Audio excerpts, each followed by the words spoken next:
Welcome to Living Legacy Leadership, where we explore, discover, and share insights, tools, and strategies for a life well lived into elderhood. I'm your host, Donna Kim-Brand, author, speaker, legacy strategy coach, and creator of the concept Living Legacy, where you choose to live life on your own terms while contributing to people, places, and projects along your life journey. I believe that the life you live is the legacy you leave. Now, the guests I bring to you each week all address some unique aspect of learning, leadership, or legacy. This helps you raise your own game as a leader in business and life, and also showcases some extraordinary people who exemplify living legacy leadership. At least once a month, I also offer a training session to skill you in game changer thinking for your own application.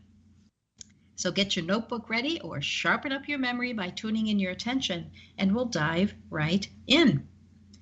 Now, today, we're going to have a very sort of deep discussion that has to do with memory. And every week, I say, get your notebook ready or sharpen up your memory by tuning in your attention. And the reality is that memory is a cognitive skill that is one of the keystone skills in human development and learning.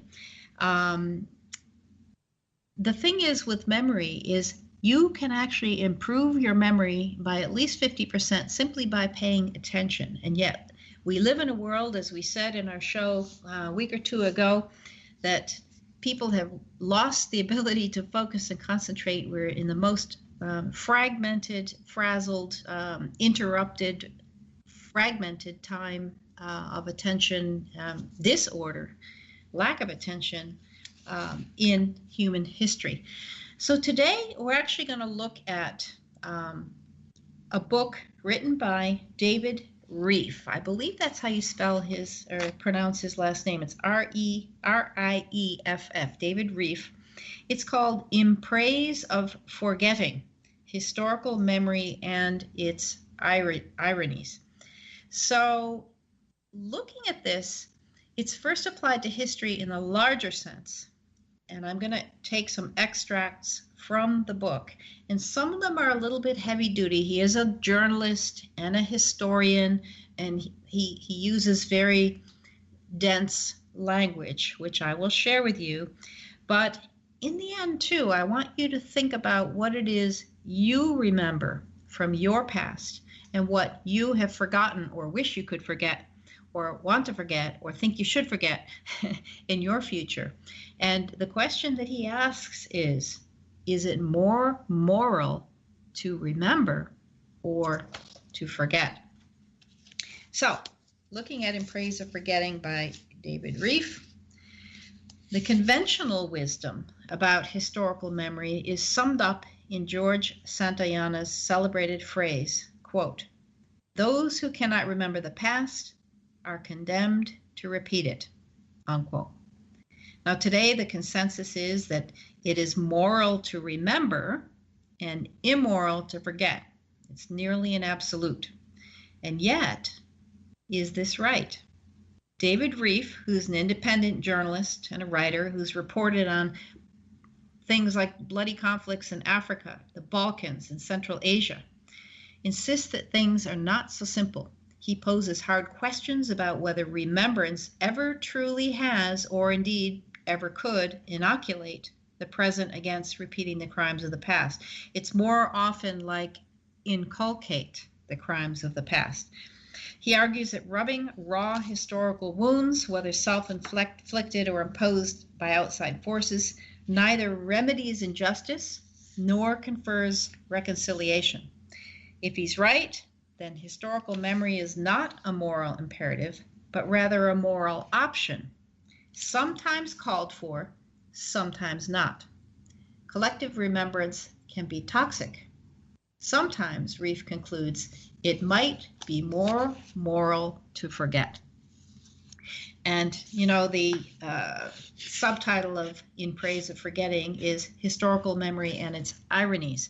And I just had a little giggle at the irony of the fact that he starts the book with acknowledgments of several professors and friends that he had back in college, and now he's a seasoned journalist, professional guy.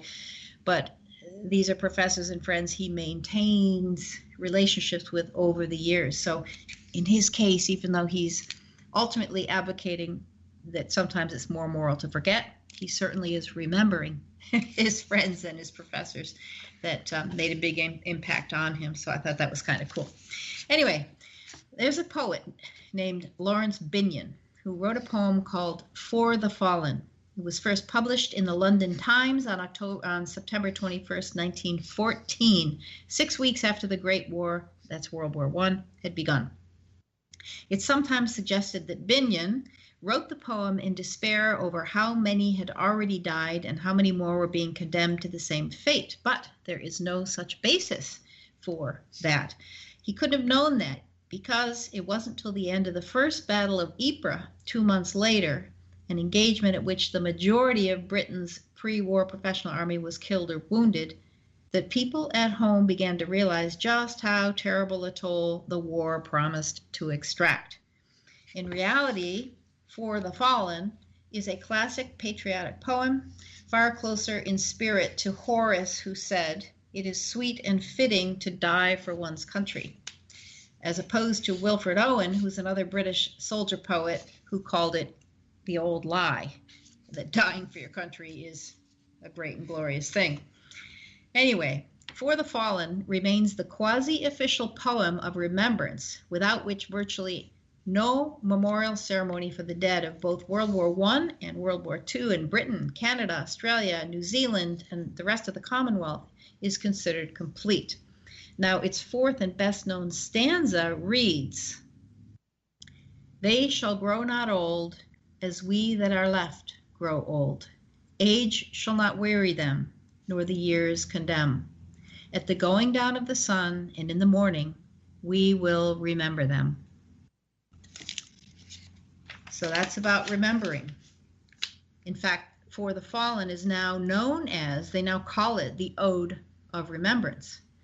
Now that's kind of interesting because one of the other famous poems of that very time was by Rudyard Kipling called The Recessional, and it has a famous refrain in it called Lest We Forget.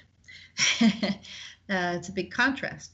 And so the stanza that's repeated and often used almost like being in a church service invocation or invocation in a church service is this: "Far called, our navies melt away.